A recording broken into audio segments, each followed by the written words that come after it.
Welcome to the 1 Minute Advisor. In this edition, we'll talk about the critical need for communication in today's high-performing flight department. In these days of pandemic-driven self-isolation, how are you keeping it together? Your flight department, I mean. Are you isolated, or are you really communicating with each other? Humans are social beings. They're wired to interact. The recent pandemic certainly showed us that.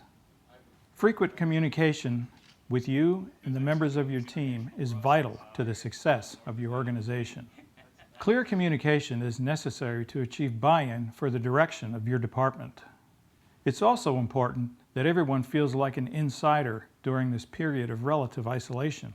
A phrase we like to use at Greystone is no contact, no impact.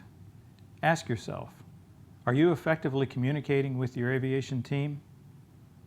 Thanks for joining us today. We have many communication techniques for flight departments that we'd really like to share with you. You can reach us at the contact information below. Thanks for stopping by.